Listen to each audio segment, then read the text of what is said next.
Hello, how are you? Good. Okay, guys, at the end of the day, a little tired, but really glad to have everybody because this is a really important conversation. So thank you all for coming. I'm Marcine Mitchell. I'm the Senior Vice President for Climate Change at the WWF, the World Wildlife Fund. And it's my pleasure to be opening and moderating this panel on fossil fuel phase-out and accountability. I think I emphasize accountability. Those are two critical parts of this conversation in respect to fossil fuels.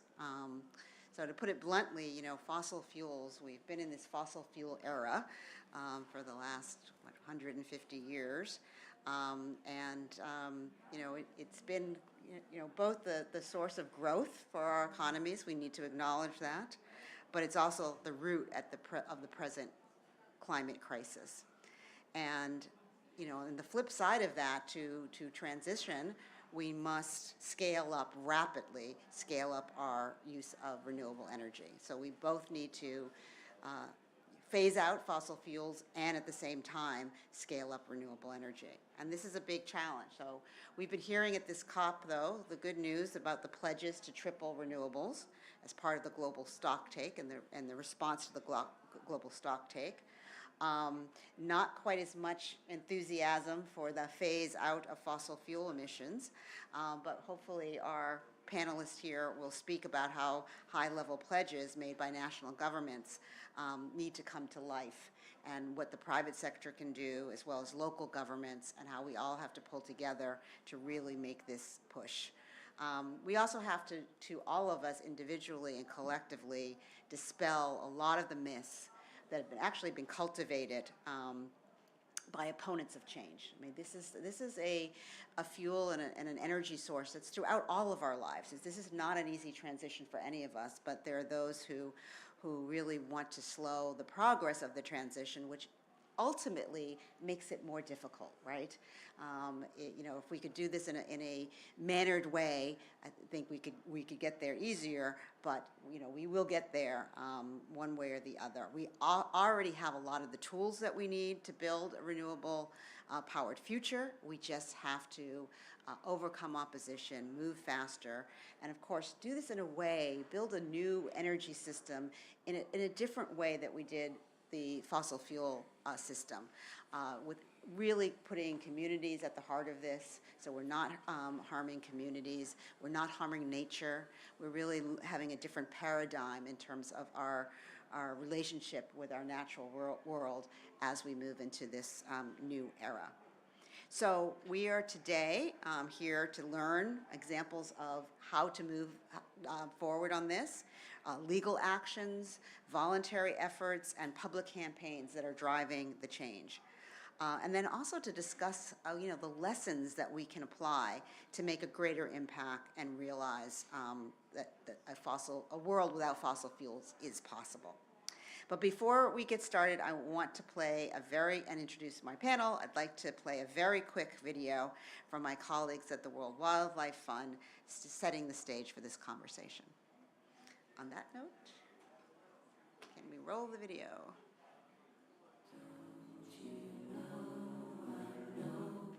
Don't you know I'm no good for you?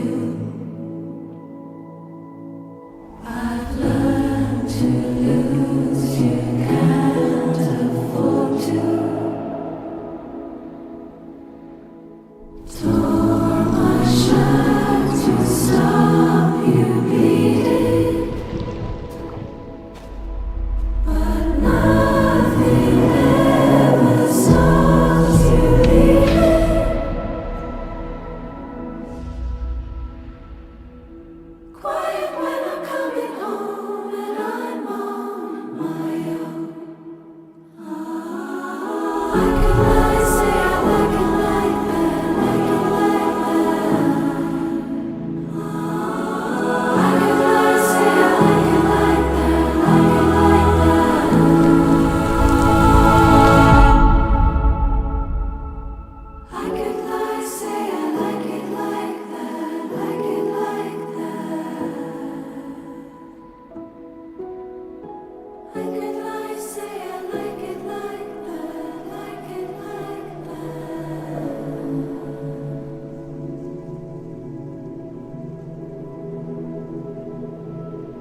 pretty impactful. It's something for us to think about, especially when we think about the next generations and our children and what we're leaving behind to them. But anyhow, I'd like to turn to climate action and what we can do to really make a difference here. And I'd like to start by introducing my panel.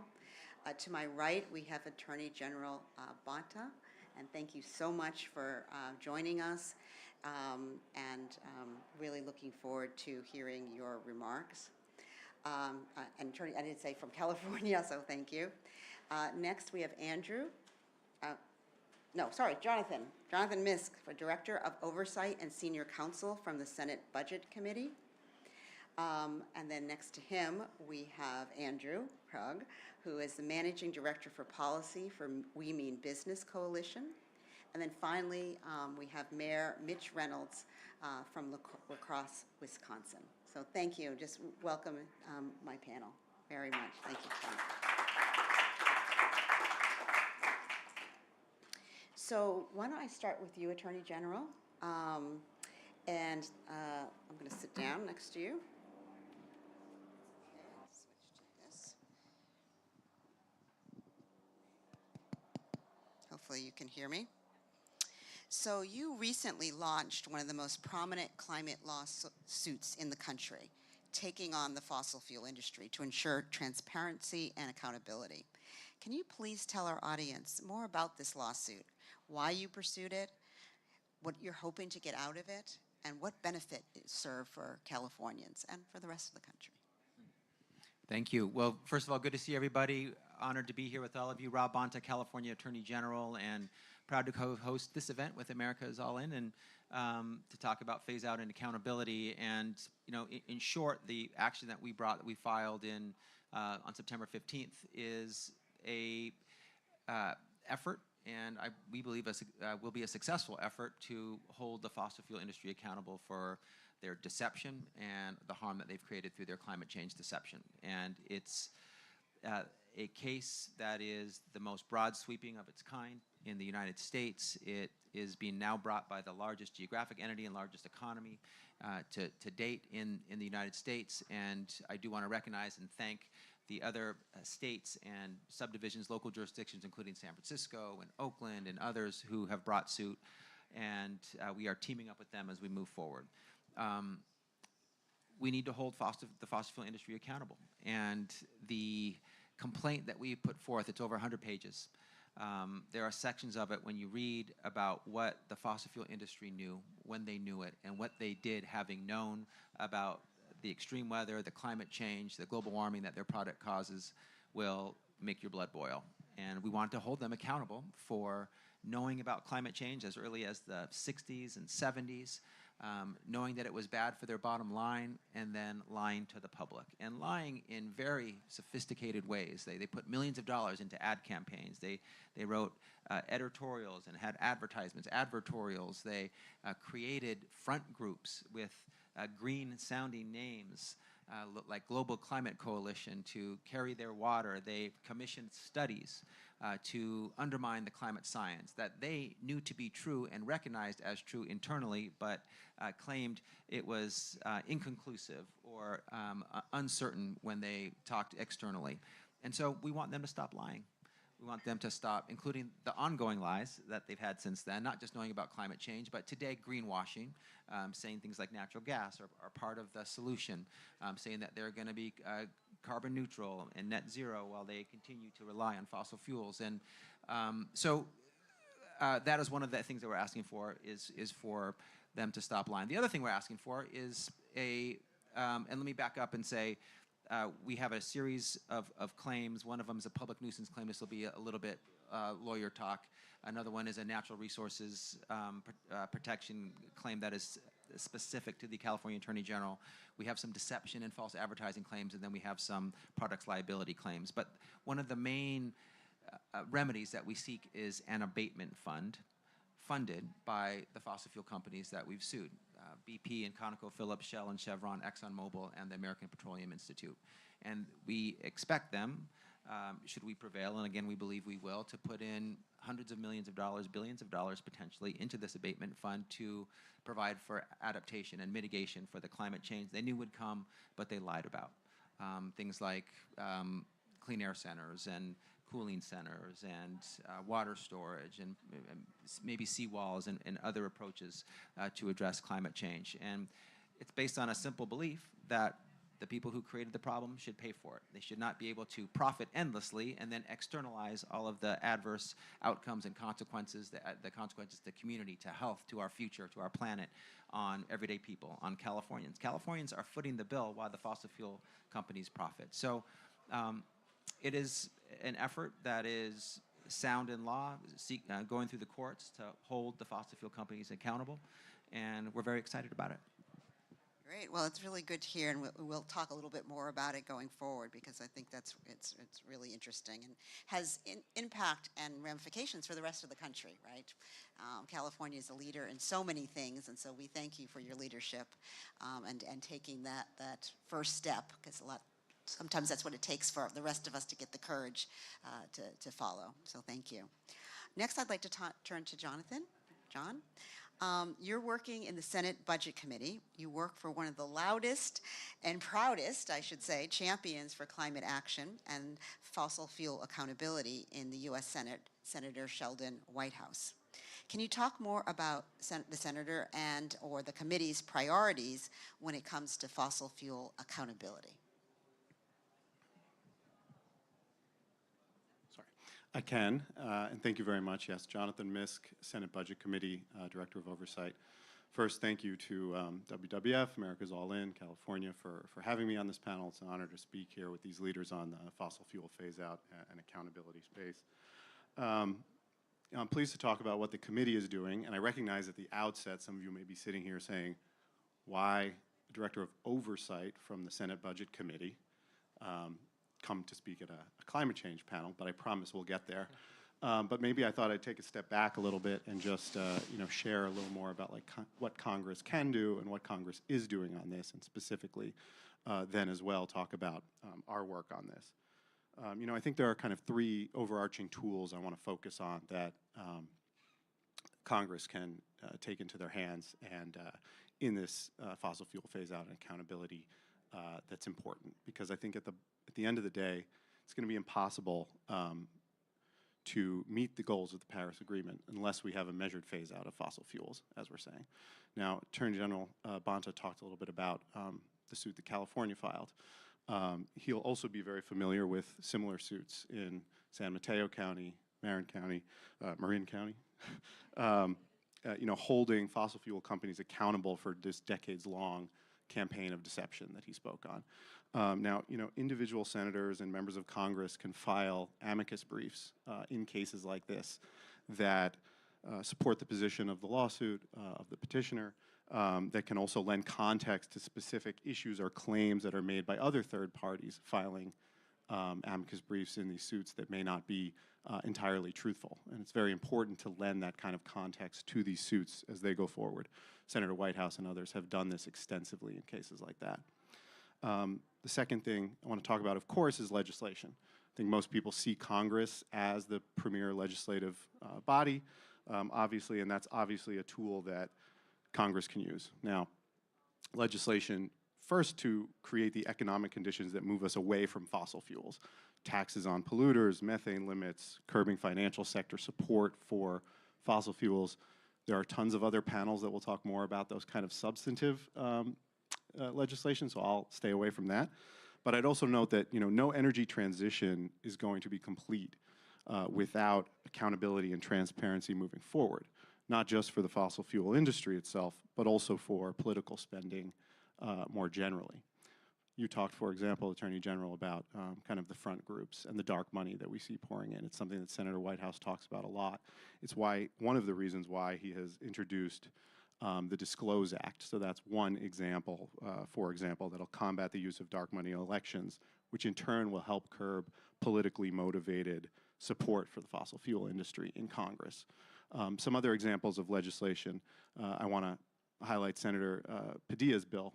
Senator Padilla from California has a bill empowering and enforcing Environmental Justice for All Act, which would codify the relatively newly formed DOJ Office of Environmental Justice and help boost capacity there. There are also windfall profits tax acts that Senator Whitehouse has sponsored, fossil-free finance act, bills like that that will help get money out of the process here. And again, I promise you we'd come back to this, but why the Senate Budget Committee? Why does it matter? And what is Senator Whitehouse doing with his gavel on that committee? At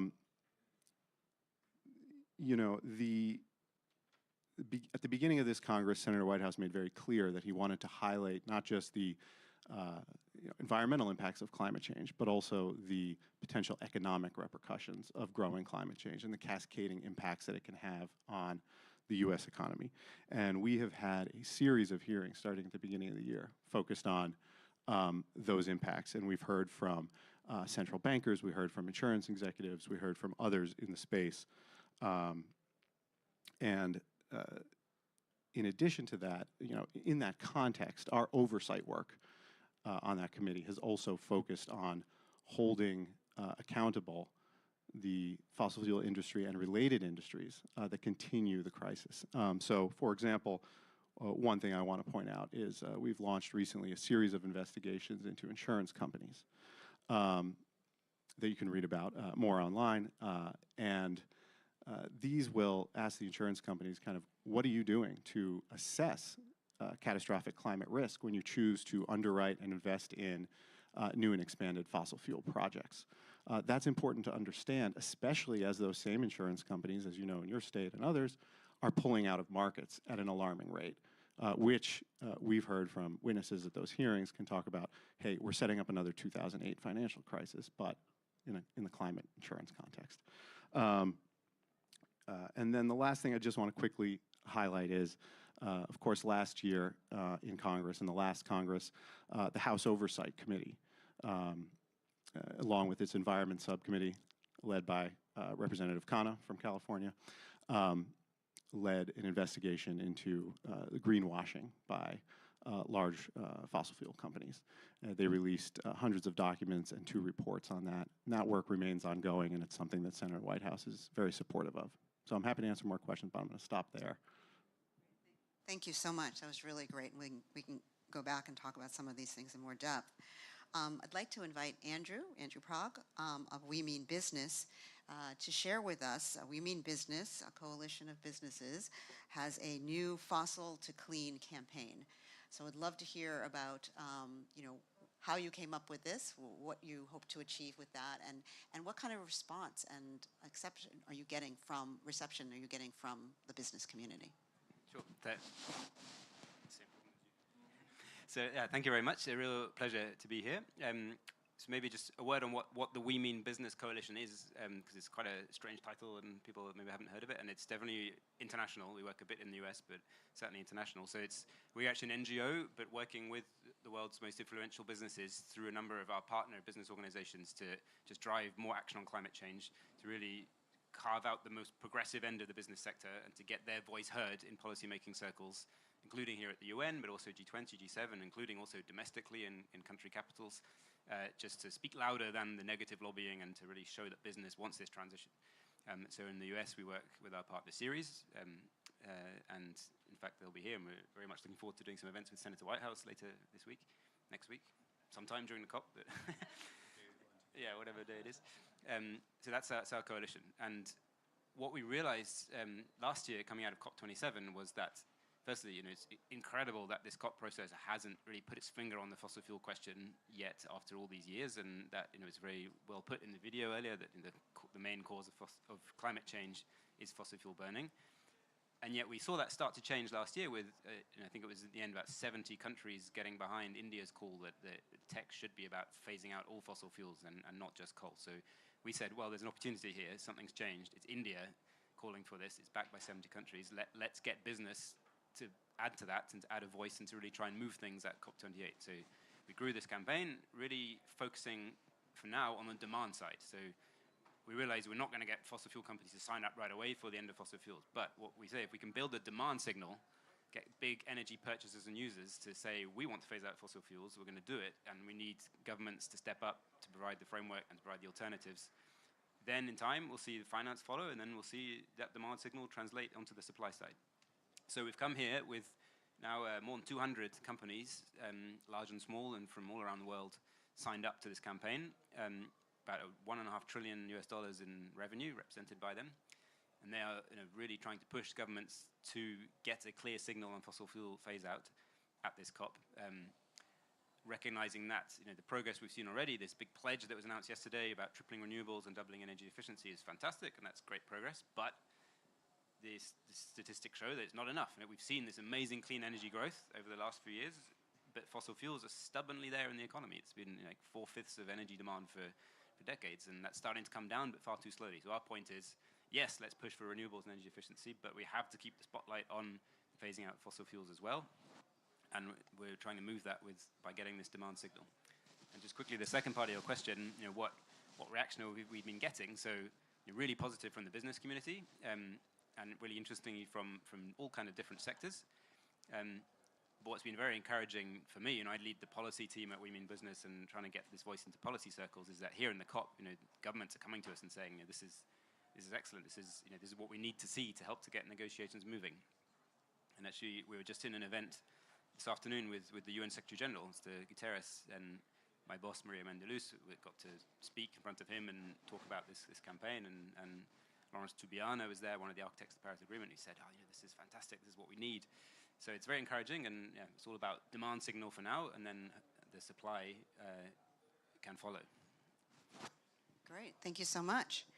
And last but not least, for sure, we have another perspective from subnational governments, and I want to turn it to Mayor Reynolds to give a local government perspective. And I'd look forward to hearing more about your efforts to accelerate renewables in La Crosse, Wisconsin, and to La Crosse's endorsement of the Fossil Fuel Non-Proliferation Treaty, one of the hallmark public campaigns around this COP. So can you tell us a little bit about that and how you've been working locally? Absolutely, thank you. And thank you for having me here, especially on this distinguished panel up here. It's certainly an honor to be here today, again, with all these folks. That's pretty amazing. I'm not here just as the mayor of the city of La Crosse, Wisconsin. I'm also the national co-chair for Mississippi River Cities and Towns Initiative. And we're a coalition of 105 mayors up and down the Mississippi River corridor. It's 105 mayors in 10 states, all the states along the corridor. And we represent the interests of the entire corridor. And it's interesting when we talk about the phase out of fossil fuels, and I'll give you that perspective first, because one of the things that we've been working on as an organization is our plastics initiative. And it's hard to have a conversation about fossil fuels without talking about plastics. I mean, in terms of weight and volume, volume it's big, but weight it might not be that much, but it significantly impacts our environment in tremendous ways, and there's a significant amount of fossil fuels that go into the plastics industry. One of the things that our mayors have demanded and are pushing for is to ensure that there is a end-to-end life responsibility for plastics producers on everything they're producing. One of the things that I believe, and not everybody believes this, but there has to be a change in demand in order to change the supply of fossil fuels. We have to decrease demand in some way. One way we can do that is decrease demand for plastics. So that's one of the things that we're working on as a coalition. And I'm really proud of those efforts because I think they'll have an impact. And we're looking forward to hopefully being involved in the conversations INC4 in Ottawa to have an impact on what that final language comes out in the plastics treaty. So we're looking forward to that, and that's one of the things that we're doing as an organization. I am proud to talk about the things that are going on in the city of La Crosse. We're very focused on making sure that we're meeting our marks of zero carbon in 2015. I think we're going to get there before then. We're heavily involved in electrification of our fleet. We're starting with transit, with buses. We are certainly, we've got solar panels everywhere. I've lost count of how much energy we're producing, frankly. Somebody was tossing out numbers of how much solar energy they're producing with the solar panels on their buildings. I have no idea. It's a lot. We're doing all that because we're trying to decrease our footprint as well as increase our use of renewable energy to lead the way, frankly, for our community. It's important that we do that.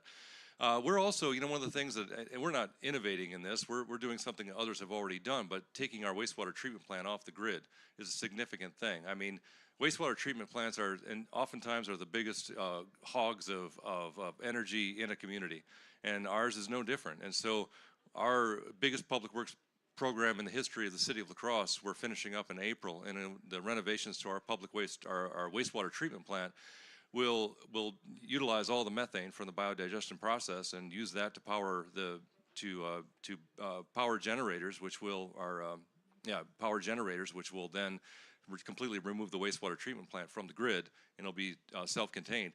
That same power is we're also going to use to power the station that we're charging our electric buses and eventually the rest of our city vehicle fleet.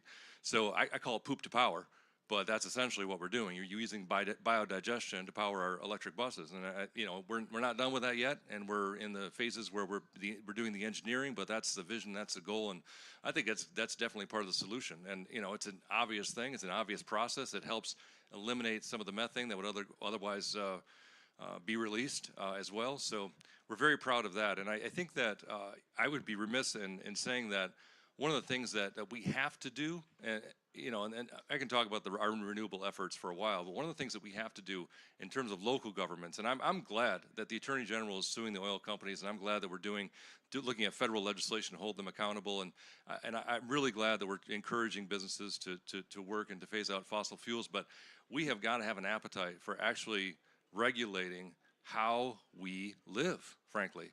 We have to have zoning regulations that limit urban sprawl. You want to talk about the utilization of fossil fuels, a lot of that comes from how far out people live from urban centers.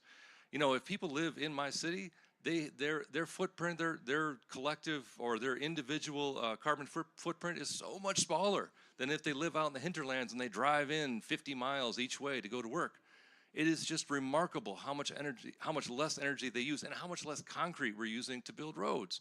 I mean, we have to take that into consideration at some point. We have to make people uncomfortable and say, look, you're going to have to live in the city, or disincentivize the process of living out in the urban areas. And you know what? We can make things super comfortable for people to live out in rural areas. We can send out broadband places. We can build roads for them. We can put out street lights. But all that does is increase the dependence on fossil fuels. We have to think holistically about what we're doing and then react in relation to changing zoning laws so that we are limiting that amount of sprawl. We're shooting ourselves in the foot. Every time we say, we make it easy for someone to develop out into wide open spaces, that is the exact opposite thing of what we should be doing.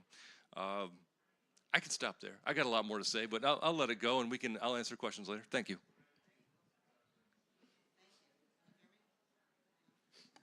Okay, there we go. So, great. Well, let's open up for the panel, so just some questions for everybody. Like, one thing that has occurred to me is that, this is a big change, right? And so there are a lot of barriers, there are a lot of obstacles. And so when I think about legislation, you're dealing with fighting some deep pockets here, right? This is not an easy battle, but there are some precedents. I mean, I think about maybe some of the tobacco legislation in generations before, some other things. And in legislation, again, we've got a very divided country with very divided principles on climate. And so that's a huge barrier in terms of national legislation. Businesses, they don't control a lot of the stuff in terms of the energy. They use it, right? It's the demand side, but how do they step up and still become profitable? And then we're talking about citizens where you have a different, you're actually asking for a paradigm change. So I guess my question to all of the panel is, with these type of big obstacles, are there solutions that we've seen in the past that we can apply? Are there things that give you hope that you can win a battle like this, or that you can pass legislation, or you can convince businesses or your communities to do that? What do you reach back for? What can we use, or how can we help in that from the past, or that you're seeing in other places that can be used in your battle? Why don't we start with you, Attorney General? Thank you. We have precedent, we have prior actions against big corporations who have followed the same playbook that the fossil fuel industry has followed, where they have been successful in the past, where a industry has profited enormously. They realized through their own internal research and scientific studies that their product caused harm to the public, and then they lied about it in order to extend and the duration for their profiteering for as long as possible, knowingly hurting people in the process. Who am I talking about? Well, the tobacco industry is one. It's the exact same playbook as the tobacco industry, and the investment in counter untrue quote-unquote science and the front groups and the advertorials, all part of the same playbook. And tobacco was held accountable. Big Tobacco had to put money into a fund that supported public health and lack of addressing addiction. The opioid industry, the same thing. They knew that their product was addictive. We are holding them accountable now, taking them to court. They are paying billions and billions of dollars into education and abatement, mitigation, public health because of their bad actions. The lead paint industry, same thing.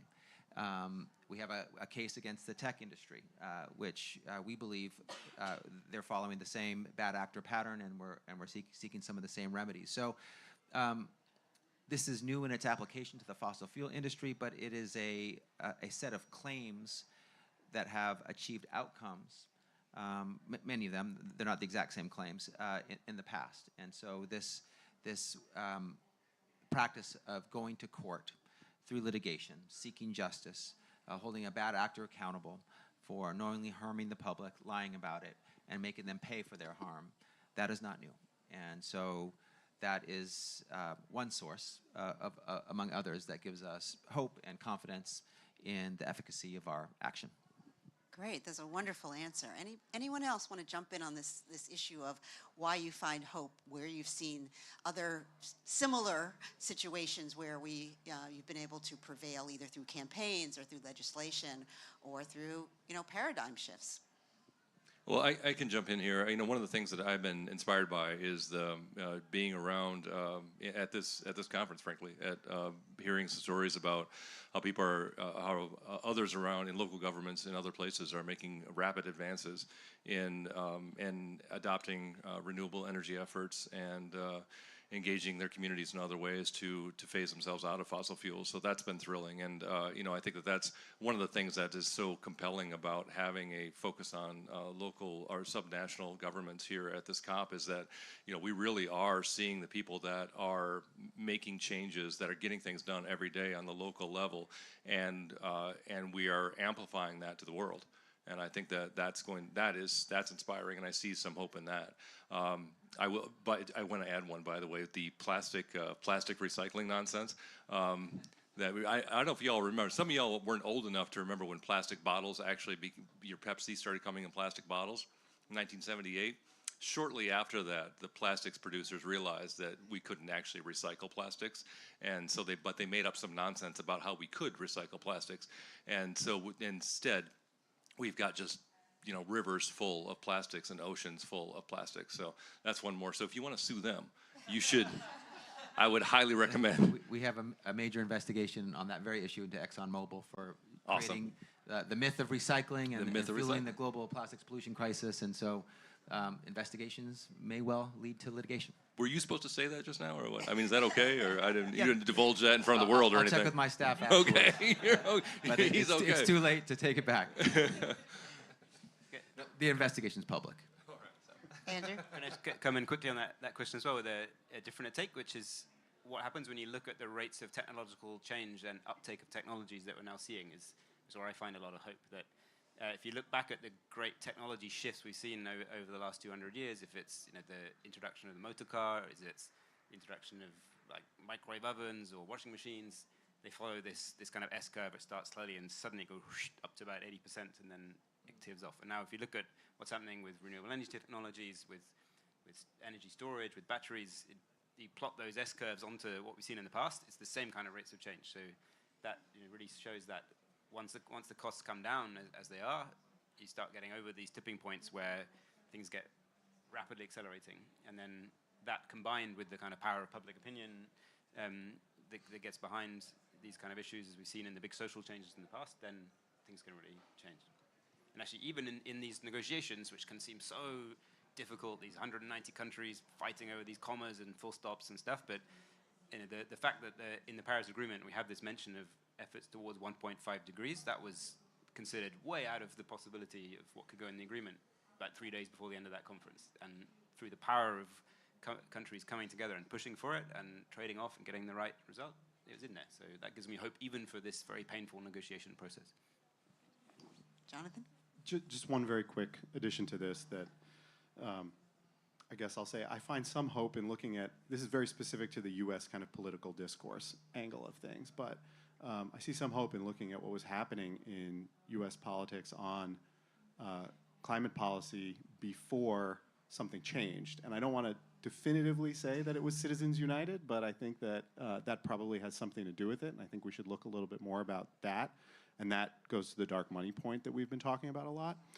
But if you look at, anecdotally, pre-2010, as early as even the 90s, the George H.W. Bush administration was very good on climate change.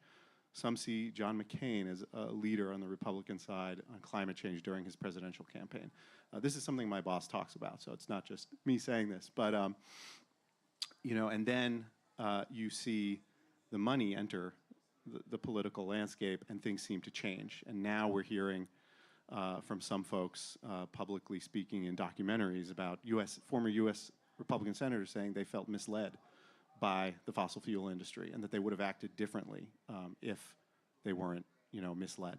So I think that's kind of sounds like a downer at the end of the day for where we stand right now, but it does give me some hope looking back to say we were going somewhere. We were making progress globally and in the U.S. on climate change before that, so maybe we can get back to that place. That's a great point. So here we are sitting at COP. There are 190 countries here with negotiating.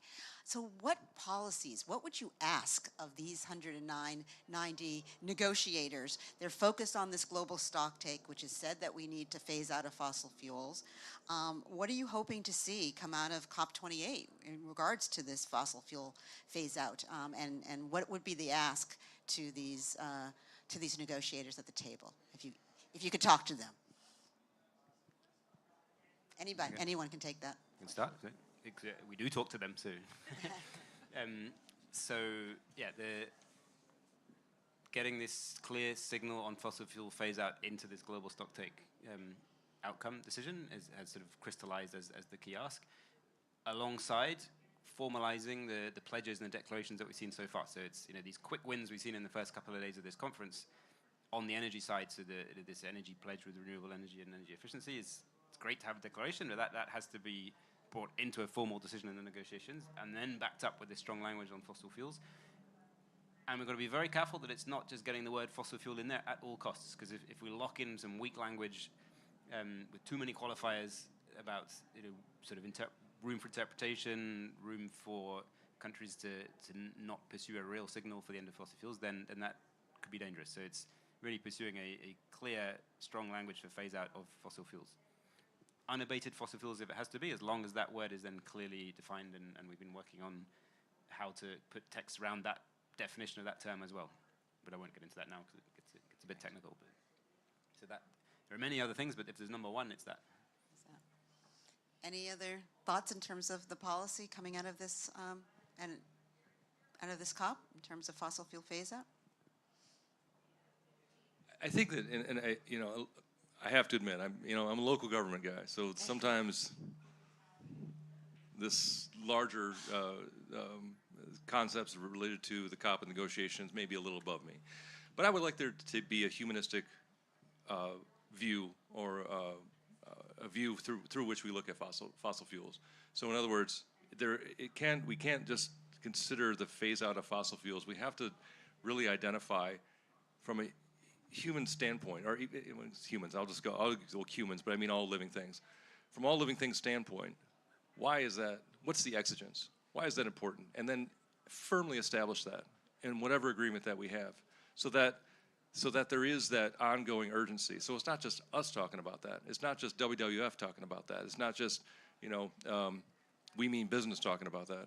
It's something that's enshrined in a consensus agreement, and I think that's essential. And frankly, I don't even know if that's been part of other agreements. I'm just saying that out of this agreement, that's what I'd like to see. Okay, great. And can I say so? Please. Yeah, absolutely. Translating it into the kind of language of negotiators, this notions of fair and equitable and just transition within countries and across countries in global north and global south these are all very important concepts that have to be worked in alongside this question of fossil fuel phase out to make people come with it, because it's not just the negotiators in these halls here, it's all the millions of people back home who don't want to feel alienated by this, or that they're being costed out of the way they want to live. So yeah, those concepts are definitely in there, but they have to be fought for as well. I mean, for me, I think that anything that is science-based, that looks at the science, the data, the evidence, looks at where we are now, where we're going, and what we need to do to avoid catastrophic climate change and damage, and works backwards from there with the action that needs to remedy that. The closer you can get to that, the faster you can do it with more urgency, the better. And I'll take all of the wins along the way. The damage loss provisions, the investments by some of the big industrial nations, the methane commitments, all good. But we just need to do more faster based on the science. So, and just be, we tend to dance around some of the issues at times until we don't. Everyone knows they're there. We just need to make the direct commitments to phase out fossil fuels as quickly as possible on the policy side. That's separate from the litigation that we're working on. And so, I always want more faster. But I'm grateful for the collective action, for the structure, for the world coming together year after year to say, what are we going to do? How are we going to do it? What more can we do? And I think bringing lived experiences along the way.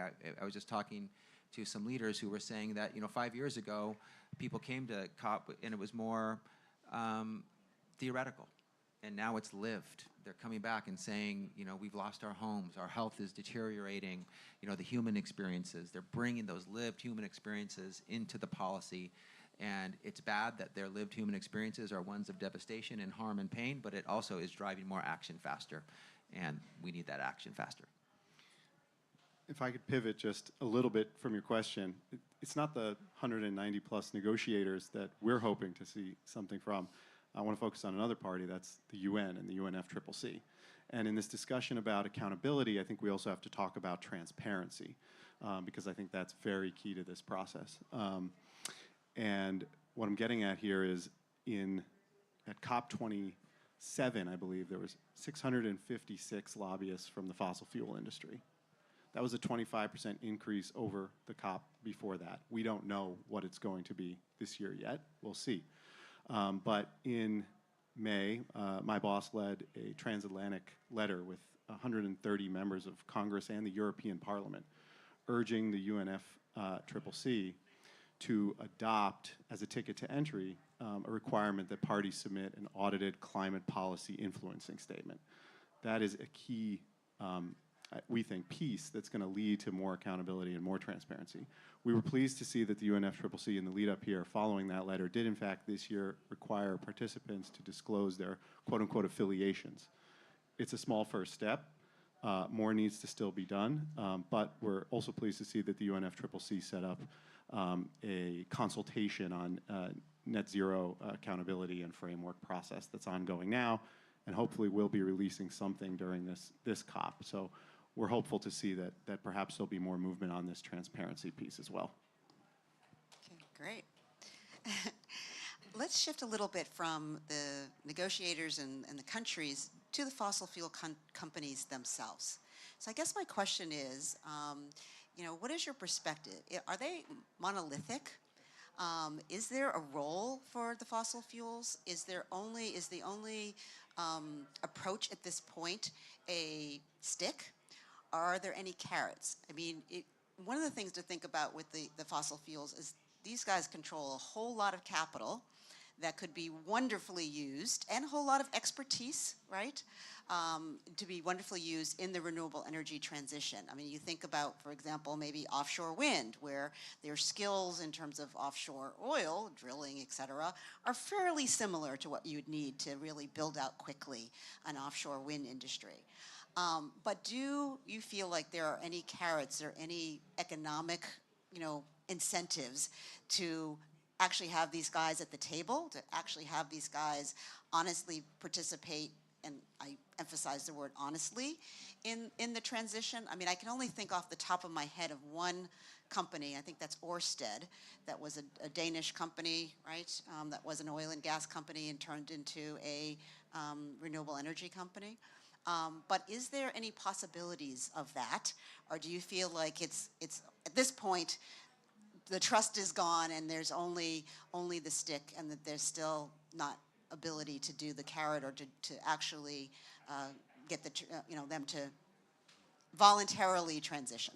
I don't know about a carrot stick. We need to stop providing incentives for oil companies. $1 trillion that we're paying out to oil companies around the globe is just too much. Government incentives to oil companies got to stop. So I don't know if we need a stick, but maybe just take that money away. We can start there, because that's a big chunk of change, and we're kind of supporting them indirectly with all of our taxpayer dollars. So let's stop that. We'll stop that first, and then beat them with a stick after that, and then we'll figure out carrots as a last resort. So I think we'd like to start with removing incentives and removing the taxpayer-based funding to help with their profits. I mean, we don't need to. We're socializing costs and they're privatizing profits, and we're the ones that are there. We're cleaning up their messes. We're cleaning up their messes, whether it's within the atmosphere or whether it's the physical trash that we're picking out of the oceans. Why are they not paying for that? So let's make them pay. That's just a simple thing. Just make them pay for the messes they make, and I think that's a really good start. And stop giving them taxpayer monies to profit. So those two things. Right. Simple.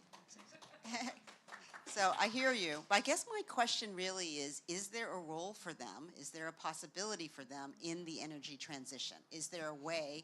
I agree with you about the subsidies for fossil fuel production, et cetera, but is there a way to use this trillions that they have in capital to apply it to the energy transition? And maybe your answer is no, remove the subsidies and then hit them with the stick again, but I'd love to hear from the rest of the panel.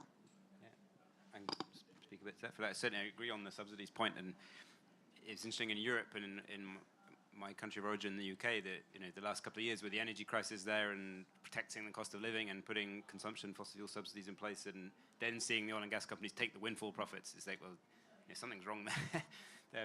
So yeah, definitely the repurposing of those subsidies, and perhaps repurposing is the word. If you look in the US with the Inflation Reduction Act, pouring subsidies into the clean economy, it's that really. Looking at that from an international perspective, that really shifted what governments think they can do in terms of clean subsidies, and it's an interesting shift.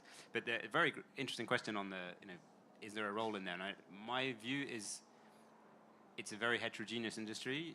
It's probably too big a part of the economy just to write it off completely, but it's very heterogeneous, and you have to tease out the ones who are prepared to change and can see the light and can work on getting their shareholders behind them and really set a path for a transition. So you mentioned Ørsted, absolutely, great example. They were actually also speaking with the UN Secretary General earlier, 98% reduction in their carbon intensity. I think they're closing the last fossil fuel plant this year, and complete transitions is one example. There are others, and there are a lot of bright people in those firms who want to do the right thing, and using those skills and that energy is possible in some cases, I think. And that through this campaign, we're running the Fossil to Clean thing, is hopefully over the next couple of years, we're going to try and tease this out by if the first fossil fuel related companies who are prepared to sign up to this thing, Ørsted is already signed, by the way, is starting to see which are those at the progressive end that are prepared to do that. We already had one interest, like a midstream company that's basically a refiner. They're basically committing to get rid of all of their petroleum-based refining. They want to sign up, so it's another step into the supply world, and I think we can tease them out. The last thing I'll say on this is it's also a sort of pride and place in society and a retention of staff point of view for the people in these companies. So, anecdotally, I have a friend who was talking with someone on the board of Shell, and when that person joined Shell 40 years ago, it was like the company to join. You couldn't be prouder to come out of university and join this company. That guy's children were saying we're being bullied at school because you work for Shell. And he said, this executive, that was like an electroshock, like what have I done? And then was very motivated to try and change the company. And okay, it's not happening yet, but those little human stories within these big companies, I see some hope there. But honestly is the word that you said, is very important. I mean, I'll just add, of course, double click on the subsidy issue, on making the fossil fuel industries pay for the damage that they've caused. That's really the core concept of our abatement fund in our lawsuit. And I'll say, I want to say not naively, maybe there's a role for them. I think generally when you're solving problems, those who are impacted by the policy you're being considered, if they're willing to act in good faith, can have a productive seat at the table. And the good faith point's kind of the main point, if they're willing to act in good faith. And some, and again, I also agree with the heterogeneous description of the fossil fuel industry.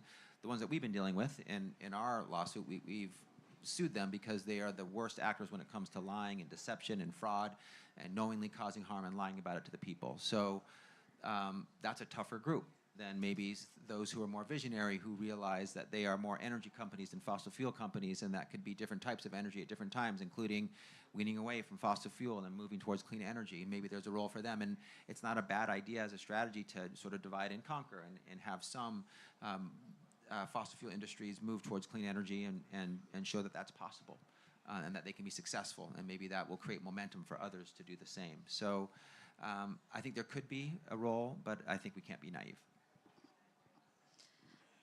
Okay, so final question to everybody. You know, this panel leans heavily toward the U.S., of course, that makes sense, a U.S. perspective. But are there any international examples of ambitious on accountability or phase out that you think we could use in the United States? Or, A.G.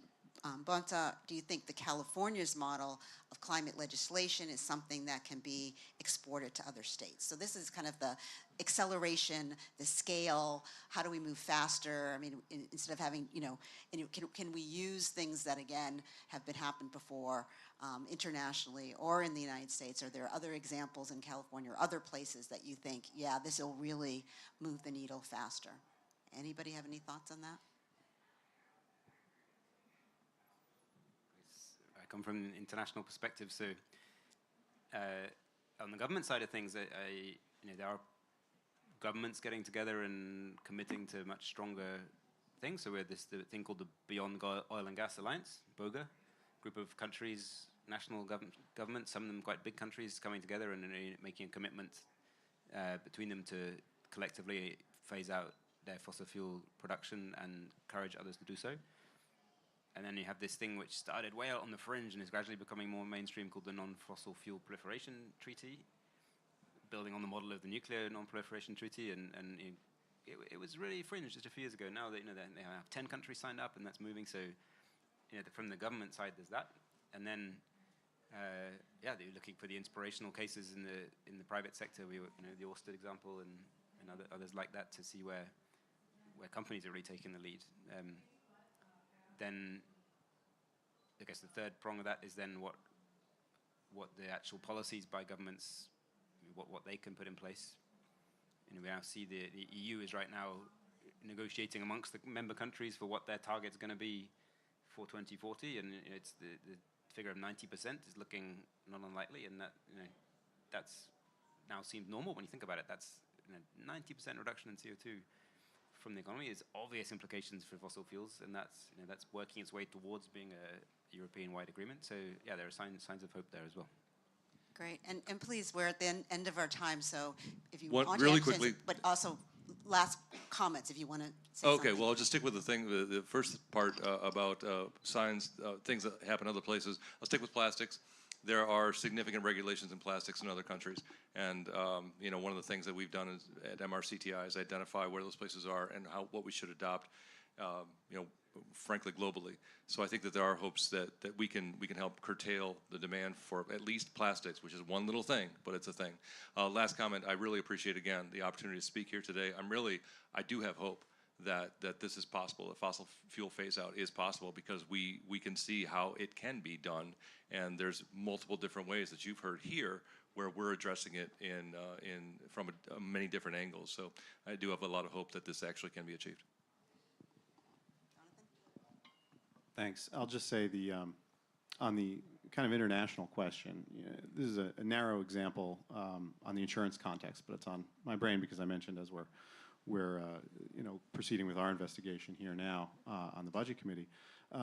But we have seen that insurance companies internationally have been more active and quicker than the United States companies, I'm generalizing here, but generally speaking, to end their underwriting and investment in new and renewed fossil fuel projects. So if we can use that as kind of an example for a framework of how they're doing it, yet still managing not to, go out of business in doing so, I think that could be applied to the United States as well. I'll just say, I think it's important, as I said today, the accountability piece and the phase-out piece really needs to include a transparency piece, and that's something that Senator Whitehouse has been pushing for, and that I hope Congress will continue to push for from the U.S. Perspective. Thank you very much. Thank you. Attorney General? Yeah, well, you asked if the California model is one that others should emulate and duplicate and replicate, and the answer is yeah, for sure. We're very proud of what we've accomplished in California, and there's a phrase. It's a factual and scientific phrase in politics. As California goes, so goes the nation and the world. No, I say with great pride and also humbleness. We're proud of what we've accomplished, and what we, from our statewide emission reduction standards, our vehicle emission standards, our single-use plastic bag ban, our focus on environmental justice and protecting communities that live at the intersection of poverty and pollution, the state lawsuits that we've brought, going after some of the biggest actors in the fossil fuel industry, investigating the plastics industry, as well our price gouging at the pump, recent law that our great governor led. We try to give a menu of options for others to choose from. Take them all if you want. We're not perfect, but we think that they are models that others can use. And just like in other policy areas like gun safety and others, we think that if more states and more nations did what California is doing, we would be all better off, and we would be the collective climate action would be better for our world and our planet, and move us closer to our goals. So I was joking at the beginning, but also there's certainly an element of factual pride to the work that we've done, the body of work that we've created. We haven't gotten it all exactly perfect, but we think that we've provided a playbook and a menu of options for others to choose from, that if they work in their state or nation or city, it can move the ball forward. So, it is ongoing. We're going to continue to build that legacy. It's part of our identity. And we go to events like this, Californians, and like you, Mayor, I'm very proud and inspired when I'm here. I feel hope and optimism because of all the commitments. And when we go to these events, others are glad to see California here. And we want to be worthy of creating that reception and continue to add to our body of work to make sure that we create more options, more action, more inspiration to those who see it in us. Well, thank you. Thank you very much. Thank all of you. Can I get a warm round of applause for our panelists? This has been a great conversation, and really happy to have you all. So thank you so much for coming.